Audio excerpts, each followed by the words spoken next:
तीन दोस्त माया, रवि और नेहा दिल्ली से शांतिपुर गांव में कहानी की डॉक्यूमेंट्री बनाने आते हैं। अरे भाई साहब, शांतिपुर पहुंचने में तो बहुत देर हो गई। इतनी देर हो गई, अब तो शाम हो ही गई है। सच में रास्ता बहुत लंबा था और थकावट भी हो गई। यार, मेरी तो कमर ही टूट गई। ऊपर से ये रास्ता पूरा पत्थरों से भरा है और ये बैलगाड़ी।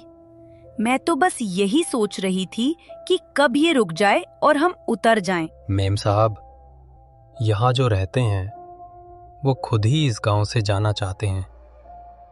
इतना कठिन और सुनसान गांव है, तो आप यहाँ पर क्या करने आई हैं? सच में मुझे समझ नहीं आ रहा। क्यों भाई, तुम ऐसा क्यों कह रहे हो?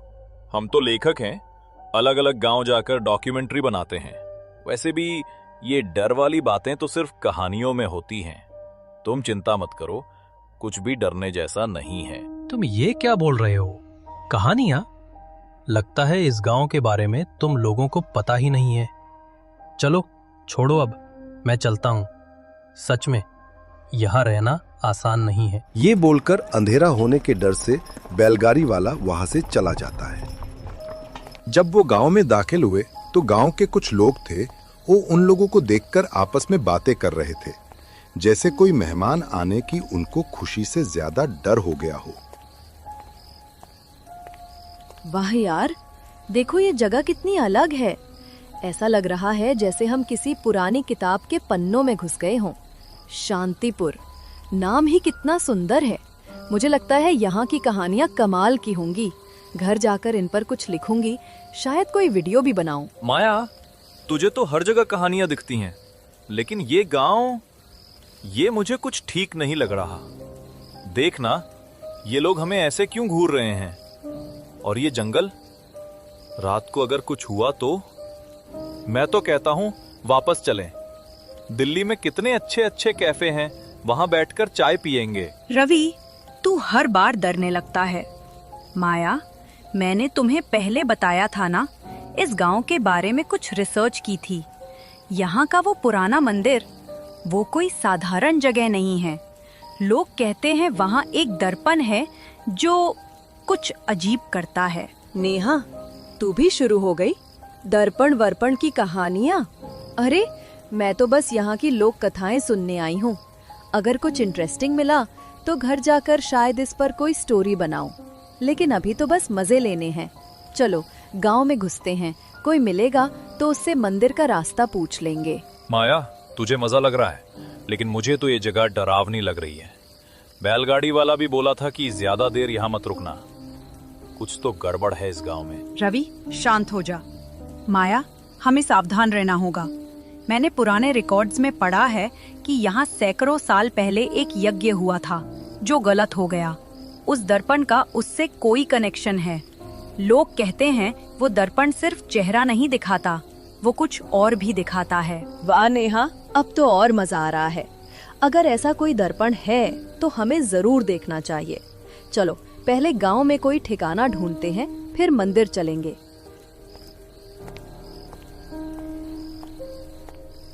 वो तीनों मंदिर के बारे में किसी से पूछने के लिए आगे बढ़े। रवि थोड़ा डरा डरा सा लग रहा था, पर माया और नेहा के चेहरे पर जिज्ञासा थी। थोड़ा चलकर वो लोग आगे जाते हैं तो चौपाल पर दो बूढ़े उनको बैठे दिखते हैं। नमस्ते ताऊ जी, हम दिल्ली से आए हैं। इस गांव की कुछ कहानियां सुनने आए हैं। सुना है यहाँ एक पुराना मंदिर है जिसमें कोई खास चीज है। वो कहाँ है? हमें रास्ता बता दीजिए। बिटिया, तुम शहर वालों को क्या पता है इस गांव की बातें? वो मंदिर, उसकी बात छोड़ दो। यहाँ रुकने की जगह ढूंढो और जितनी जल्दी हो सके अपनी कहानियाँ लेकर वापस चले जाओ। लेकिन ताऊ जी, हम तो बस थोड़ा घूमना चाहते हैं, कुछ कहानियाँ सुनना चाहते हैं। उस मंदिर में ऐसा क्या है जो आप लोग इतना डर रहे हैं? कोई पुरानी कहानी है क्या? कहानी? हाँ, कहानी तो है, पर वो सुनने की नहीं, भूलने की है। वो दर्पण, वो कोई साधारण शीशा नहीं है बिटिया। जो उसमें देखता है वो अपने साथ कुछ ले जाता है और कुछ छोड़ भी जाता है। माया, सुना ना, मैं तो बोला था ये जगह ठीक नहीं है। ये लोग कुछ छुपा रहे हैं। चल वापस चलते हैं। ताऊ जी, आप खुलकर बताइए ना, हम सिर्फ जानना चाहते हैं।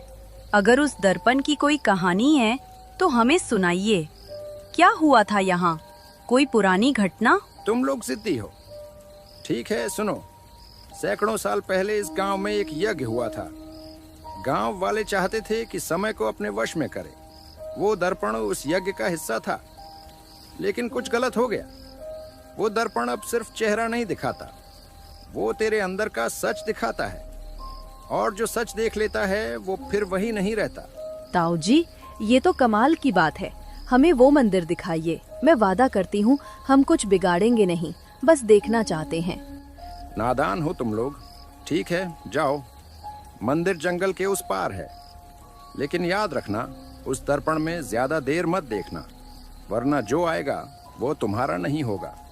इतना कहते ही वो तीनों मंदिर जाने वाले जंगल के रास्ते की ओर चल पड़ते हैं। जंगल का रास्ता बहुत ही डरावना था। चारों तरफ अंधेरा था, पर वो तीनों आगे बढ़ते जा रहे थे। माया, मुझे ये जगह बिल्कुल पसंद नहीं आ रही। देखना, ये पेड़, ये हवा, सब कुछ जैसे हमें देख रहा है। मैं तो कहता हूँ वापस चलें। अरे रवि, तू तो हर चीज से डरता है। ये बस जंगल है और हम बस एक पुराने मंदिर तक जा रहे हैं। कुछ नहीं होगा। मैं तो बस वो दर्पण देखना चाहती हूँ। अगर कुछ इंटरेस्टिंग मिला तो घर जाकर इस पर कुछ लिखूंगी। माया, तुझे सिर्फ अपनी कहानियों की पड़ी है। अगर हम यहाँ फंस गए या कोई भूत भूत निकल आया तो क्या करेगी? मैं तो बता रहा हूँ, ये जगह ठीक नहीं है। माया रवि शायद सही कह रहा है। हमें सावधान रहना होगा।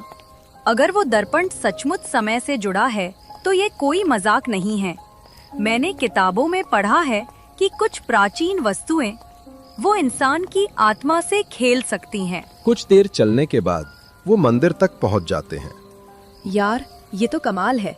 देखो कितना पुराना है ये दर्पण, लेकिन इसमें कुछ तो है, जैसे ये हमें बुला रहा हो। माया, तू पास मत जा। मुझे तो ये शीशा देखकर ही डर लग रहा है। तूने सुना नहीं ताऊ जी ने क्या कहा? इसमें मत देखना। माया, रवि सही कह रहा है। ये कोई साधारण दर्पण नहीं है। देख, इसकी नक्काशियाँ, ये वही प्रतीक हैं जो बाहर थे। और ये धूल, इतने सालों बाद भी ये दर्पण इतना साफ क्यों है? नेहा, तू ज्यादा सोच रही है। मैं बस इसे करीब से देखना चाहती हूँ। अगर ये इतना खास है तो घर जाकर इसकी कहानी लिखूंगी।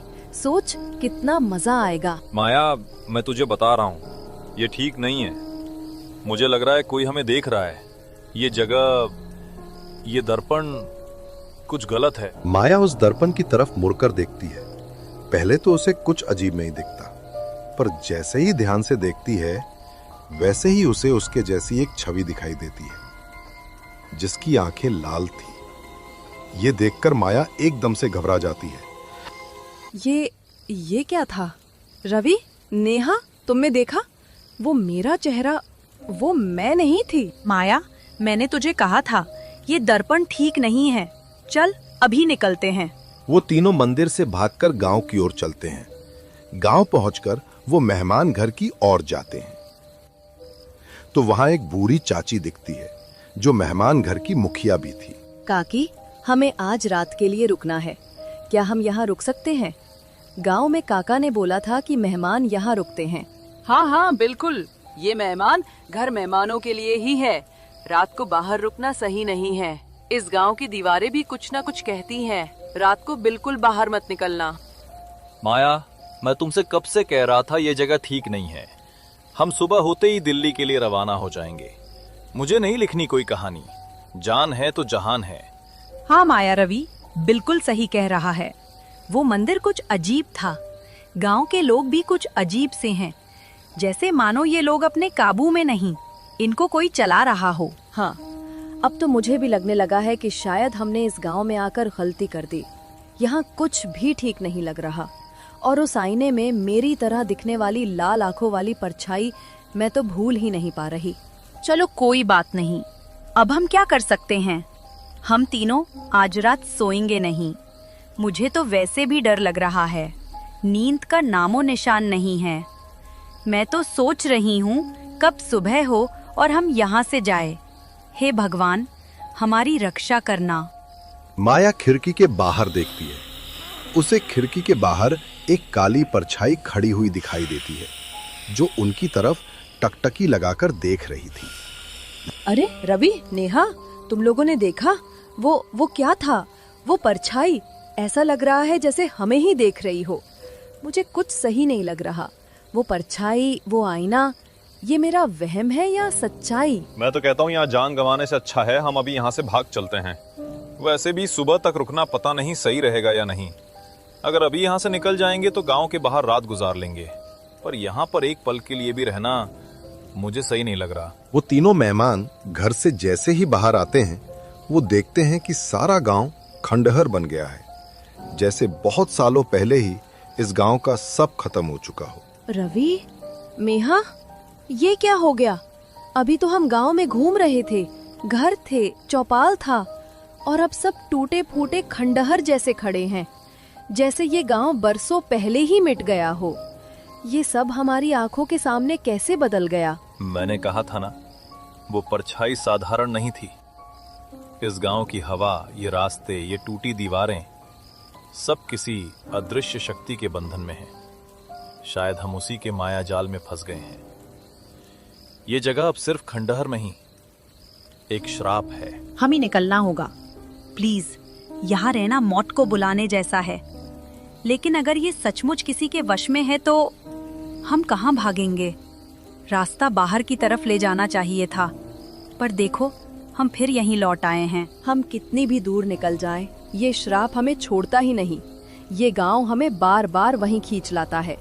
अब हमें उसी जगह लौटना होगा जहाँ से सब शुरू हुआ था, उस मंदिर में। हाँ, असली जड़ वही है। उस आईने के बिना ये माया जाल टिक ही नहीं सकता। हमें डरना नहीं है, आज ये खेल खत्म करना ही होगा। ये बोलते ही वो तीनों मंदिर की ओर चल पड़ते हैं। मंदिर के बाहर पहुंचते ही वो लोग घबरा जाते हैं। वो देखते हैं वो ही चौपाल पर बैठे लोग और मेहमान घर की मुखिया वहां बुत बनकर खड़े हुए हैं। ये वही लोग थे, पर कैसे? वे तो जिंदा थे, हंस रहे थे, बात कर रहे थे। अब ये पत्थर बन गए हैं, जैसे किसी ने उनकी रूहें यहाँ जकड़ दी हों। हमें क्या हुआ है रवि? क्या हम भी यही होने वाले हैं? कोई चाल है, ये सिर्फ इत्तेफाक नहीं। अगर ये लोग यहाँ इस तरह जमे हुए हैं तो इसका मतलब है ये स्थान या वो आईना और भी गहरा जाल बुनता है। हमें अंदर जाकर सब कुछ खत्म करना होगा। अब पीछे हटना ठीक नहीं। मुझे लग रहा है जैसे उनकी आंखों में हमारी ही परछाई बैठी हो, पर मैं डरकर यहाँ खड़ी नहीं रह सकती। अगर यही लोग इस जगह के बंधक हैं तो हमें उनकी आवाज को रोशन करके आईना तोड़कर इन्हें आजाद करना होगा, भले ही इसके लिए हमें खुद को दांव पर लगाना पड़े। हाँ बिल्कुल, तुम लोग सही कह रहे हो। हमें डरना नहीं है, हमें हिम्मत से काम लेना है। उस आईने को तोड़कर हमें इस माया जाल से बाहर निकलना है। वो वापस उस कमरे में जब आते हैं तो वो शीशा पहले की तरह ही शांत था, पर एकदम से उस शीशे में वो परछाई दिखी और बोलने लगी। आजा माया, तेरा स्थान मेरा इंतजार कर रहा है। आकर मेरी दुनिया में समा जा। वही शांति है, वही मुक्ति। सारी पीड़ा खत्म हो जाएगी। बस एक कदम। मैं तुम्हारी शांति नहीं चाहती। तूने कितनों की हंसी छीन ली, कितने घर उजड़ दिए। मैं खुद को तेरे जाल में नहीं दे सकती। अब बस, किसी ने भी हमारी रूहें छीननी शुरू की तो मैं इन्हें दांव पर लगा दूंगा। मिलकर यही आईना तोड़ देते हैं। तू ही तो है माया, आकर मेरे साथ रह जा। तेरे जाने से ये सब और सुंदर बन जाएगा। रवि और माया शीशे को तोड़ने के लिए पत्थर मारना शुरू कर देते हैं। रवि, रुको। ये साधारण शीशा नहीं है। इसकी बनी रचना को सीधे हथौड़े से भी नहीं तोड़ा जा सकता, तो ये पत्थर इसका कुछ भी नहीं बिगाड़ पाएंगे। मुझे वो लाइन याद आ रही है जो मैंने उस पुरानी किताब में पढ़ी थी।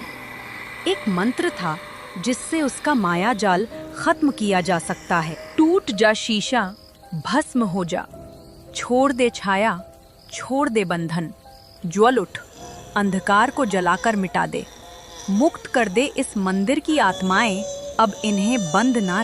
मंत्र पढ़ने के बाद वो शीशा जलने लगता है। शीशा जलते ही उस छाया का माया जाल खत्म हो जाता है और उन तीनों के ऊपर से माया का जाल हट जाता है।